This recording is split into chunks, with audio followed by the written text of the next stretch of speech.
স্বপ্নে গোসল করতে দেখলে কি হয়? স্বপ্নে গোসল করতে দেখা কি ভালো লক্ষণ না খারাপ লক্ষণ? এটা কি স্বপ্নদ্রষ্টার জীবনে অনাবিল সুখ শান্তি বয়ে আনবে নাকি অকল্যাণ আর অনিশ্চয়তা চেপে বসবে? দর্শক, অনেক ভাই বোনেরা আমাদের কাছে ইতিমধ্যে প্রশ্ন করেছেন যে মোহতারাম, আমি হঠাৎ করে স্বপ্ন দেখছি যে আমি স্বপ্নের ভিতরে গোসল করছি। কেউ বলেন খাল বিল নদ-নালায় গিয়ে আমি ডুবিয়ে ডুবিয়ে গোসল করছি, কেউ ট্যাপের ভিতরে অথবা টিউবওয়েলে গোসল করছি। যে কোনো ভাবে আপনি গোসল করতে দেখেন না কেন, এর মোট তিনটি ধরন রয়েছে। যেমন সুলাইমানি খাবনামার ভিতরে উল্লেখ করা হয়েছে যে কেউ যদি স্বপ্নে দেখে যে সে বাসা বাড়িতে গোসল করছে, তাহলে সেটা তার রোগ থেকে মুক্তির আলামত।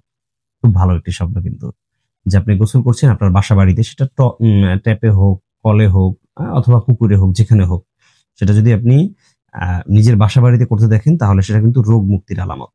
সাথে সাথে বলা হয়েছে যদি কেউ খারাপ পানি বা ময়লা কাদাযুক্ত পানির ভিতরে গোসল করতে দেখে, তাহলে সেটা তার বদনাম ছড়িয়ে পড়ার লক্ষণ। নাউজুবিল্লাহ, এটা কিন্তু খুব খারাপ একটি দিক। যে আপনি দেখছেন যে প্রচন্ড ময়লা হয়ে গেছে পানিটা, দূষিত পানি, অথবা কাদা যুক্ত পানি রয়েছে, সেই পানির ভিতরে আপনি গোসল করছেন, তাহলে কিন্তু আপনার বদনাম ছড়িয়ে পড়ার সম্ভাবনা রয়েছে।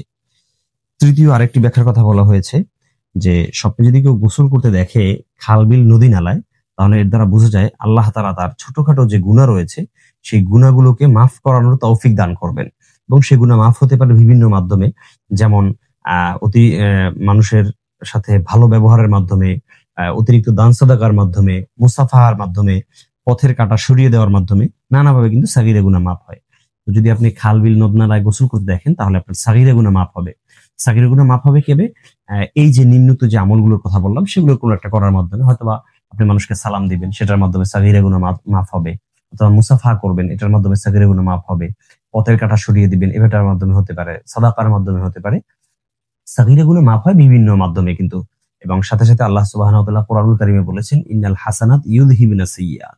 যদি কেউ সৎকর্ম করে, ভালো কাজ করে নিয়মতান্ত্রিক ভাবে, তাহলে সেই ভালো কাজের বিনিময়ে কিন্তু তার খারাপ যে কাজগুলো রয়েছে, ছোট ছোট গুনাহ রয়েছে, সেই গুনাহগুলো মাফ হয়ে যায়। তো আসলে গুনাহ মাফ হওয়ার একটি আলামতের কথা পাওয়া যায় কিতাবগুলোর ভিতরে। সেজন্য যারা স্বপ্নে গোসল করতে দেখেছেন, কখনো ভীতি সন্ত্রস্ত হবেন না, আতঙ্কিত হবেন না। এটা তেমন খারাপ দিক না, এটা ভালো দিক। তবে এর মধ্যে থেকে যদি কোনো ব্যাখ্যা আপনার বুঝে না আসে, বোধগম্য না হয়, অবশ্যই ডিসক্রিপশন বক্সে 2টি পেজের লিংক দেওয়া থাকবে, আমার সাথে যোগাযোগ করবেন। যে কোনো পেজে মেসেজ দিলে আমি নিজেই উত্তর দিয়ে থাকি।